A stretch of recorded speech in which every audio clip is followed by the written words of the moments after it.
Медовый чизкейк дайындаймыз. Ең бірінші қазанға сары май, шекер және де балымызды, мен осындай балмен қолданамын, қосып, орташа отқа қоямыз да, сары май ерігенше жақсылап араластырамыз.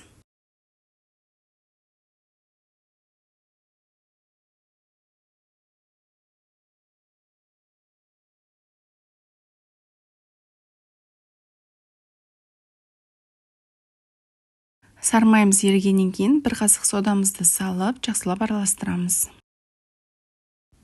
Сода салынғаннан кейін осы массамыз көтеріледі.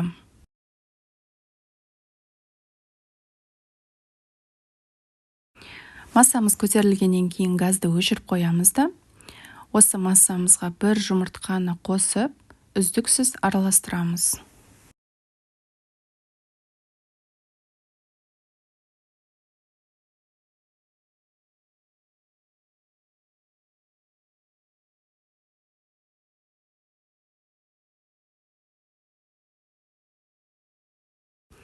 Жұмыртқамызды араластырып болғаннан кейін, осы массаға ұнды саламыз және де жақсылап араластырамыз.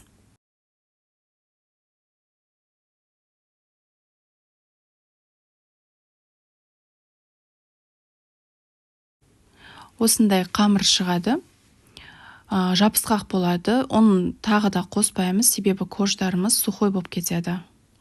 Дайын болған қамырды 15-20 минутқа салқын жерге қойып қоямыз. Қамырымызды енді осылай 18 диаметрлік формада жаямыз. Медовыйдың кождарын 10 минутқа 180 градусқа печке жібереміз. Ол пісіп жатқанша песочная основамызды дайындаймыз чизкейктің. Бұл жақта бізде 400 грамм үгітілген печенье және 150 грамм сары майымыз ертілген. Екеуін біріктіріп, жақсылап араластырамыз.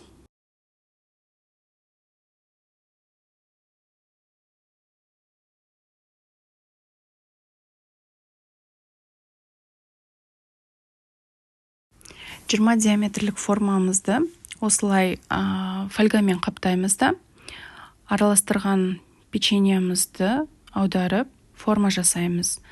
Қасықтың көмегімен бірінші бортиктер жасаймыз, кейіннен стаканның көмегімен трамбовать етеміз.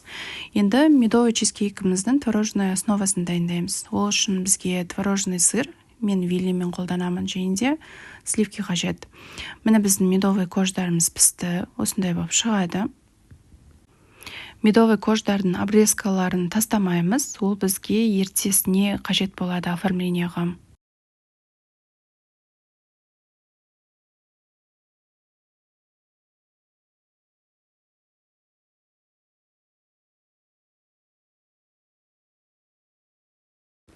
Творожный массамызға осындай натуральный қою мед қосамыз да араластырамыз.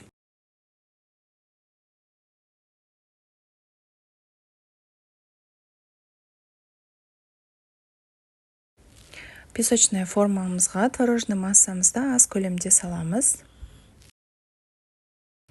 Кейіннен үстіне медовый кожамызды саламыз.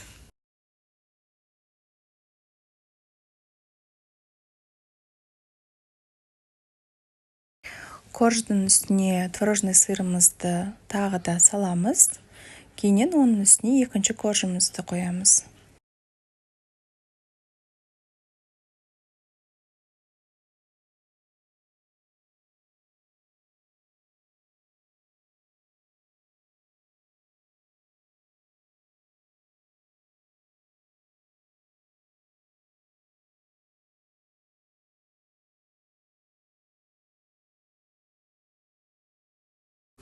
Екінші кожамызды салғаннан кейін үстіне қалған творожный массамыздың барлығын құйып осылай жайғастырып шығамыз.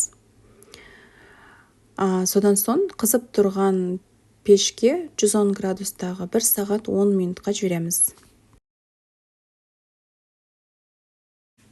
Дайын болған чизкейкті бір түнге холодильникке жібереміз. Міне біздің чизкейк дайын, бір түн холодильникте тұрды.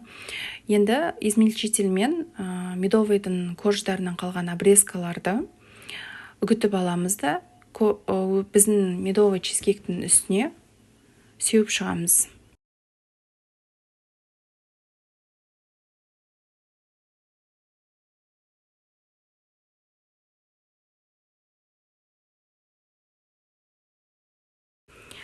болды, чизкейкіміз дайын. Енді осы чизкейкті 2 бөлікке, 3 бөлікке, 4 бөлікке өздеріңіз кессеңіздер болады. Әр кескеннен кейін пышақты міндетті түрде сүлгімен сүртіп қоямыз.